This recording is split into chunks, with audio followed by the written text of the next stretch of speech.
Welcome to the Collaborative. I'm your host, Sydney Walker, along with Ryan Ballas. Today, we are joined by Cam Jordan. Jordan is a defensive end for the New Orleans Saints. He was drafted in the first round of the 2011 NFL Draft and is a six-time Pro Bowler. As of date, he has recorded 94 and a half sacks and 514 tackles.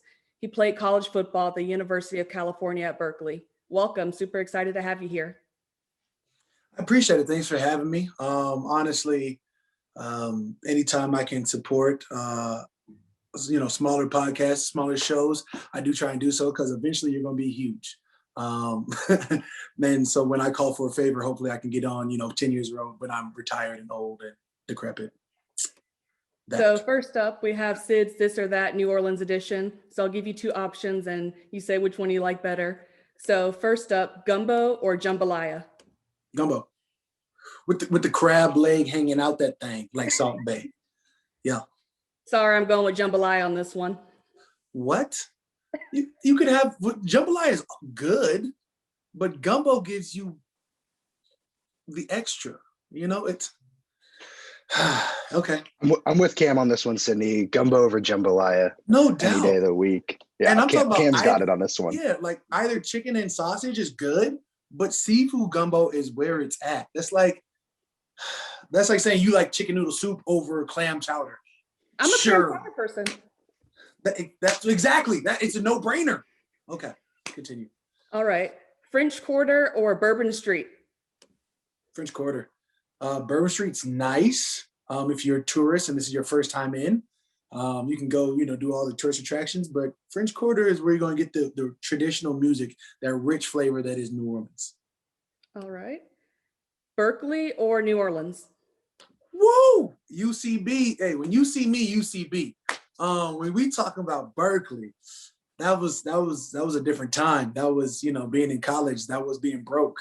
I don't want to be broke again. But that being said, the experience I gained from college, the friends I've gained from college, I'm always going to have, and as well as just the knowledge and ability to become my own man happen in Berkeley. So I'm always going to have a forever love for that place. Got to throw a shout out to my school. So Sco Ducks. And last but not least, beignets or banana Foster? Beignets. Nobody likes bananas anyways. Like only old people like bananas. Like bananas Foster. I'm just going to assume you also like, your apple pie cold. I don't know. Like it just doesn't that's not a real thing. But thanks for making these easy. So Cam, we all know what you do on the field, but we're going to kick this off by talking about your who and something you're very passionate about off the field. Ever since your rookie season, you've been heavily involved in the community, whether it's visiting high schools and hospitals or getting out and doing the work yourself. Where does that servant heart come from? It'd be remiss not to, first and foremost, thank, God for giving me manna, giving me the abilities to put my talents on the field, and as well as giving me the mother and father that I had. We're talking about Anita Jordan and her attitude of servitude. I mean, as far as I can remember, my mom has done any and everything that we've ever asked for and gone out of her way to show us what it is to have a kind heart. And then, of course, I had my dad to look up to, who played in the league for 13 years, who was always giving back to the community. So service is a part of my blood, I feel like. And the moment I'm inside of a community, I'm a part of a community, I'm trying to figure out what I can do to help, which has sort of cultivated into my 1% better every day. And this is on or off the field in every aspect of life. I'm always pushing to be 1% better. And that's whether it's, I started off just by going to different elementaries on Tuesdays, which spread into middle schools. In the off season, we're spread into high schools, going from all the way, top of Louisiana, all the way down to the lowest bottom boot of Louisiana. I try and make it my purpose just to know what exactly it is to be a part of Who Dat Nation. I love that 1% better mentality. So thank you for sharing. Absolutely. You've had this servant heart your whole life, but was there a specific moment when you realized that you could pursue other passions and other interests, whether it be helping people or something else outside of football while you're still playing it? I don't know if I've had a servant. I don't know if I've had a servant attitude my whole life. just my adult life. I don't know if I like, high school me was probably a selfish little dude, but I've grown from then. 1% better every day. But whew, yeah, there's always going to be a moment. I mean, you talk about growing up, I watched my dad work out 5 times a week, and this is after he retired. I watched my mom, take care of all 3 of us kids, my older brother, my younger sister, as well as hold it down in the fort and always be, pushing to make us better. So beyond school, she was always trying to get us into new books. She was always trying to push us to be better. And then when I say better, I mean, we did everything from ballet, tap dancing, piano lessons, trumpet lessons. I mean, she pushed. Our schedule was full. Like, I never got to look up. When other kids were out there, like, playing outside, I was always doing something. She kept us so active. I never understood how kids got into trouble. I was like, how? Like, I don't have. And then, you fully understand the parameters of once you get into high school. It's like, yo, some of these kids weren't blessed with the mother I had that was like, yo, I'm going to keep you so focused that you never even have time to look up, because she grew up in a family that was a little bit more lax. So she became, the antithesis of what or maybe the protagonist of her own story. Awesome. Thank you for that, Cam. We see so many players taking a liking to broadcasting these days. You and Mark Ingram have your own podcast called Trust Levels, where you guys interview current NFL players on a variety of topics. What have you learned about making the most out of your brand through interacting with other elite players? I'm gonna make the most out of life. So long before the podcast, me and my dog Mark Ingram got drafted to the Saints together, and he's been my brother since. I mean, I came to New Orleans back in 2011, when it was a lockout year. So I really didn't know New Orleans like that. He was already training down New Orleans, so it was God's grace that he got drafted by New Orleans. Already had a spot there. I came down and was like, didn't know the areas in which to look for an apartment, didn't even know how to go about figuring out my own city, because it's not like I had any contact with the team once I got down there. And I slept on his couch, like from day one, really. I was like a little couch bum for a couple of weeks until I got my bearings. But that created a bond that we were always going to have. And, we always have great vibes. We always push each other to be better on the field while we were together. We would train together, doing whatever the first couple of years. Traveling. I mean, that was my guy. That was legit, like a brother from another mother. But he then goes to the Ravens, and then I was like, bro, we got to do something. Like, we've been talking about having fun. Like, we've done dance competitions through Carnival before. We done all the little singing competitions. Everything we do is like, it's the 1-2 combo. So this was just like a layup. Like, we were sitting at a Pro Bowl, and I was just pitching different ideas to a couple different folks. And I really like what the Players Tribune has done with a couple of their podcasts. And I was like, yo, I could do this podcast. I could set something up. And then parlayed this COVID. So COVID hit, and I parlayed, Cam's Corner on, what was it, like Wednesdays, Thursdays at the very beginning of COVID into like pushing a real podcast pitch. And then I was like, yo, I got to bring in my brother. So I brought in my dog, Mark Ingram. And then our first season, we were just calling our friends.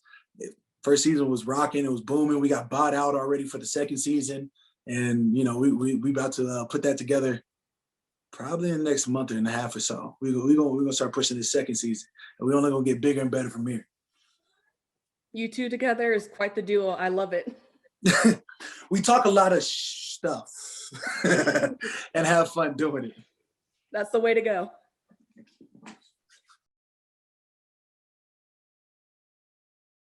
Cam, you've reached the status of being an elite pass rusher throughout your time in the league. Can you speak on, obviously, the 1% mentality, but can you speak on what motivates you and walk us through your mindset and how you reach your goals year after year on the field? Man, so I wasn't even drafted to be a pass rusher. So when people throw in that elite pass rusher category, that's never been my idea. I came into college wanting to be the best, and on the opposite defensive end side of me. So I had Tyson Alulu, who went 11th overall my junior year to Jacksonville, and now he plays for Pittsburgh. This was back when Cal was just rolling monsters out. It was, it was from J.J. Arrington to Aaron Rodgers to Marshawn Lynch to Brandon Meebane to Deshaun Jackson, Javid Best. Whew. Then we had Tyson Olulu, Alex Mack. We like, this was all preceding, like right before I went up to the draft. So it was star-studded over at Cal. And then, getting there. So I had Tyson Olulu to look up to. Everything that he did, I wanted to do. And then I realized, somewhere around my like second or third year in college, so call it my junior year, I was like, yo, I've done everything I've done to be like Tyson, but I've never pushed myself to be better than Tyson. And that's sort of the mental gear shift that changed. Was I don't want to be like the best. I want to be better than the best. Because if he's the standard, I need to create my own standard, and my standard has to be higher. Which pushed me into my level of, I want to be a complete defensive end and not just a run stopper or a pass rusher. I want to be everything. I want to be on first, second, third. Hell, if there's a fourth and short, I'm in on there. A fourth and long, I want to be on there. I would love those garbage minutes as well. Like when you're up 3 touchdowns and coach is subbing everybody else, I still want those reps. I deemed every rep mine. And that's a huge shift to where you go to the league. And my first year, they wouldn't, they told me that you had to earn the right to be on third down. So I had to bide my time. I had 1 sack my rookie year.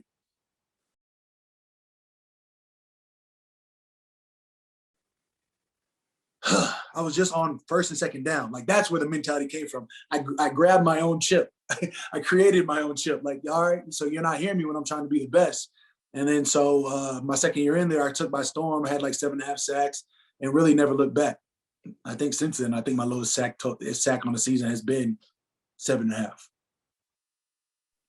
Since rookie year, anyways. Yeah, we'll throw that rookie year out of there, okay? Since you weren't able to play on third downs, all right? We won't. It is what it is. 10 and and 94.5 is cool, but it's really 9 and 93.5. My stat numbers go up, but it is what it is.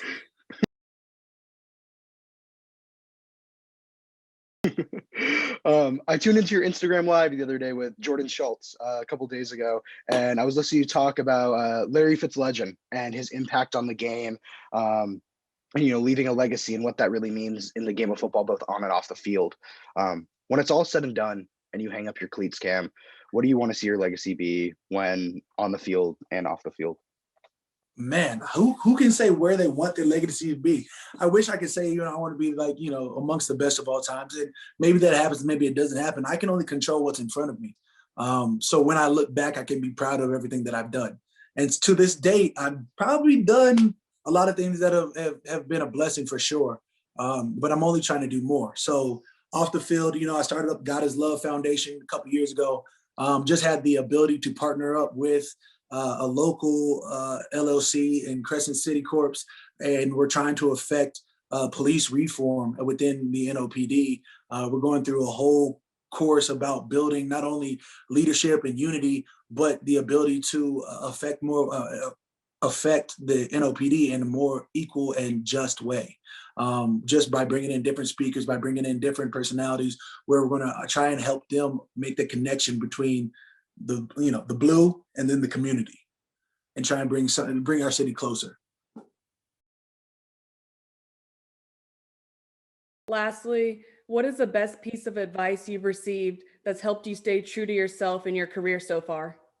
I don't know how to answer that. What's the best piece of advice? Like, I've gotten phenomenal advice over the years.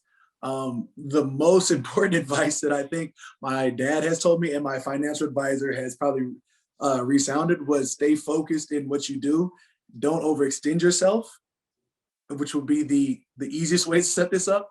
Because there's also, the parameters of this was, Cam, when you get in, a lot of guys overextend themselves. They go buy cars, houses. Everybody thinks they're millionaires.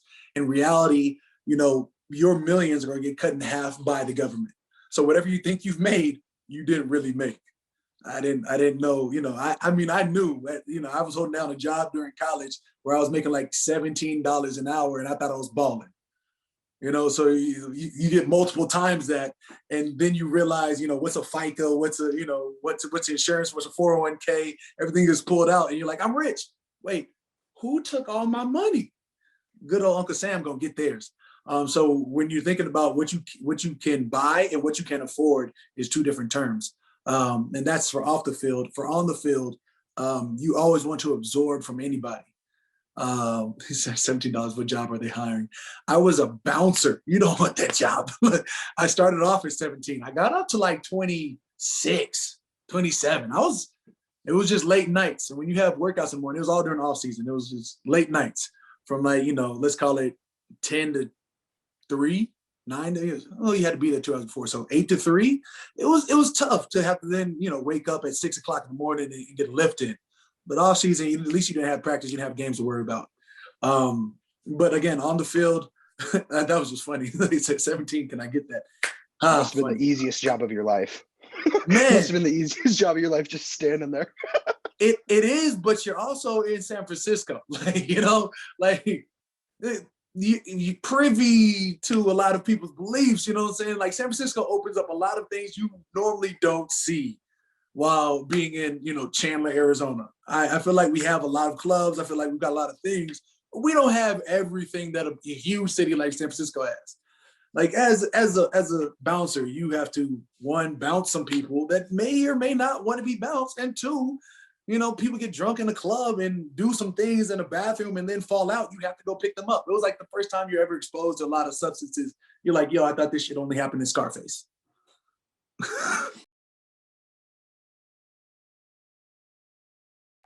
Thank you so much, Cam. It was a pleasure having you on tonight. I know you've been busy. I saw you on Get Up this morning, so I really appreciate you making the time out for us. It was so much fun having you, so thank you. Absolutely. I appreciate you guys for having me on, and to everybody else who tuned in, I appreciate you guys for tuning in. I hope you guys continue growing. I hope nothing but the best and the highest blessings and continued excellence on all fronts. Thank you Y'all so take much. it easy. Yeah. Thanks so much, Cam.